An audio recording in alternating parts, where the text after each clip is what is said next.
సంజయ్ గారు, కిషన్ రెడ్డి గారు చాలా ఉపన్యాసాలు చెప్తున్నారు. మేము రైతులను ఆదుకుంటామని. నిన్న రేవంత్ రెడ్డి గారు కూడా కరీంనగర్ జిల్లా మీటింగ్ లోపల మాకు అడ్డుపడతాను కేంద్ర ప్రభుత్వం అంటున్నారు. నేను ఒకటే డిమాండ్ చేస్తున్నా, రేవంత్ రెడ్డి గారు కిషన్ రెడ్డి గారికి కేంద్ర ప్రభుత్వానికి అబద్ధాలు చెప్పి కేంద్రంలో మీరు అధికారంకి వచ్చారు. బోకస్ మాటలు, రైతులను ప్రజలను మోసం చేసి అధికారం వచ్చావు రేవంత్ రెడ్డి గారు. ఇప్పటికైనా కొంచెం బుద్ధి తెచ్చుకో. ఇప్పటికైనా ఈ రైతులు ఆవేదన చెందుతారు. బోనస్ ఇస్తానన్నావు, ఆశపడి సన్నోట్లు వేసింది. దొడ్డోట్లు ఎత్తే దిగుబడవచ్చు, పెట్టుబడి దగ్గు, పంట తొందరగా వచ్చు. సన్నోట్లు వేస్తే బోనస్ వస్తుందంటే నీకు అమ్మిరు బయట ఎక్కువ రేట్ వస్తుందన్నా గవర్నమెంట్కి ఉంటుంది కదా అని సన్నోట్లు వేస్తే బోనస్ జీరో. రైతు బంధు ఆశ పెట్టిన వస్తాంది నాట్లు అయిపోయినాయి, కలుపులైనాయి, కోతలకు వస్తాయి. ఇంతవరకు రైతు బంధు వల్లే రుణమాఫీ 50% కూడా కాలే. ఎందుకు అబద్ధాలు ఆడుతూ సిగ్గు లేకుండా అన్ని బోకస్. ఇందు పెద్ద గారు చెప్పినట్టు నీ ఎన్నికల మేనిఫెస్టోలో 15,000కు మించి మిర్చి కొంటా అని చెప్పాం. సరే 15,000 కాదు 23,000కి అమ్మే మిర్చి అది. దొడ్డు మిర్చి అది ₹1,00,000 దాకా అమ్మింది నిన్నటి దాకా, పోయిన సంవత్సరం. అది ₹1,00,000 అమ్మింది, ఇప్పుడు 25,000 పడిపోయింది. ఇది 25,000కి అమ్మింది, 11,000 పడిపోయింది. వరంగల్ జిల్లాలో రైతులు దెబ్బతింటే ఎకరాన 10,000 మనసున్న మహారాజు కేసీఆర్ గారు ఇచ్చాడు. అప్పుడు మనం 10,000 కాదు 25,000 ఇవ్వాలని మాట్లాడాం. దయచేసి రైతులంతా కూడా ఆవేదన చెందుతారు. తెలంగాణ మిర్చి రైతులు కాదు, ప్రతి రైతు ఆవేదన చెందుతాడు. నీళ్లు లేక, కరెంటు లేక, పెట్టుబడి లేక ఆవేదన చెందుతారు.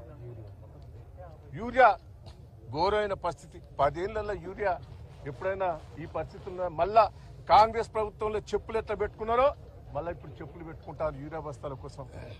సిగ్గు తెచ్చుకో. నాకు సెంట్రల్ గవర్నమెంట్లో మంత్రులందరూ కూడా సంబంధం ఉన్నది. నిన్న మాట్లాడినావు, నీకు మంత్రులందరూ కేంద్ర మంత్రులు సంబంధం ఉన్నవన్నావు. పో.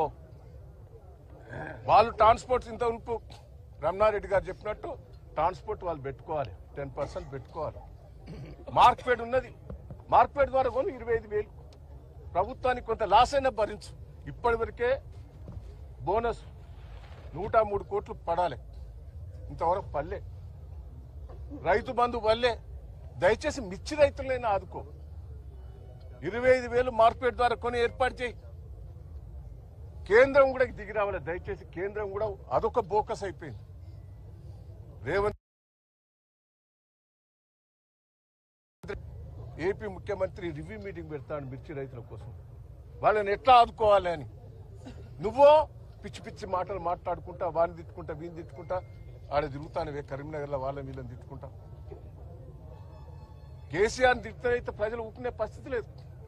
ఇలా ములుగు నుంచి ఒక రైతు వచ్చాడు, నర్సంపేట నుంచి రైతు ఆవేదన చెప్పాడు, భూపాలపల్లి నుంచి ఒక రైతు ఆవేదన చెప్పాడు, వర్ధన్నపేట నుంచి ఒక రైతు ఆవేదన చెప్పాడు. కేసీఆర్ గారు ఉన్నప్పుడు ఎంత మంచిగా ఉండే రైతులు. ఆయన రైతులు ఒడ్లు కూడా కొనేది, ప్రతి కింటా కొన్నాడు, పెట్టుబడి ఇచ్చాడు, అన్ని ఇచ్చాడు.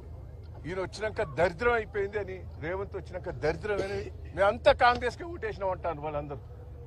మేము కాంగ్రెస్కే పొరపాటున వేసినాం, అవస్థ చెందుతాను. దయచేసి రైతులు పెట్టుబడి మందం కూడా ఎవరికి కూడలే. మార్కెట్ ద్వారా సెంట్రల్ గవర్నమెంట్ కూడా ముందుకు రావాలి. ఇద్దరు కలిసి కొనాలి. 25,000 కింటా కొనేదాకా మేము వదిలిపెట్టేది లేదు. ఎంతకైనా పోరాటం. మేము ఇప్పుడు 15 రోజుల బట్టి ఓపిక పడ్డాం, ఏదైనా కొద్దిగా దిగి వస్తుందేమో అని. మొదలు మేము దిగి రైతుల తరఫున మాట్లాడితే అరే ఎంబడే పడతా చూసిన 15 రోజుల నుంచి అవస్థ పడతా అంటే రైతులు ఫోన్లు చేసి ఆవేదన చెప్తా అంటే ఇవాళ చూడలేక ఇవాళ ప్రభుత్వానికి ఇప్పటికైనా బుద్ధి వస్తుందేమో, మేము దిగిన తర్వాత బుద్ధి వస్తుందని వచ్చినాం. దయచేసి కేంద్ర రాష్ట్ర ప్రభుత్వాల విజ్ఞప్తి చేస్తున్నా, మీరు అధికారం ఉన్నావు, ఇప్పటికైనా 25,000 కొనేటట్టు ఏర్పాటు చేయాలి. అదే రైతు ఆ రైతు అజ్మీర్ దేవాకుమార్ ఉన్నాడానే, అజ్మీర్ దేవాకుమార్ ఆయన ఆవేదన చెప్పాడు. నువ్వేనా? చెప్పు, ఏంది నీ పరిస్థితి? మా డాడీ ఒక 7 సంవత్సరాల కింద చనిపోయింది. రైతు రుణమాఫీ కాలేదు. ఆ డబ్బులు మాకు కట్టమని మా ఇద్దరు అన్నదమ్ముల అకౌంట్ హోల్డ్లో పెట్టింది సార్ మా బ్యాంక్ మేనేజర్. ఎందుకే మా నాన్న చనిపోయింది కదా, రుణమాఫీ కావాలి కదా అంటే, కట్టుడే నువ్వు కట్టం వదిలిపెట్టాం అది అంటే. ఎంత? ₹1,00,000 సార్. అంటే రుణమాఫీ కాలే సార్. మమ్మల్ని కట్టమని ఇద్దరు అకౌంట్ హోల్డ్లో పెట్టేసి సార్. ములుగు జిల్లా సార్, వెంకటాపురం మండలం. ఎస్టీయా? మీ మంత్రి గారు చెప్పుకోలేదా? మా మంత్రి గారు చెప్పలేదా? దొరుకుతలేదు. మిర్చి తెచ్చినావు ఇప్పుడు? ఎట్లా పడ్డది? 12,000 పోయినసారి తెచ్చినావా? అప్పుడు ఎంత పడ్డది? 23,000 పడ్డది. ఎందుకు మరి తగ్గింది? మొన్న ఎట్టేసిన ఓటు అటు వేసినావా? మాట్లాడతా బ్యాంక్ మేనేజర్ మాట్లాడతా.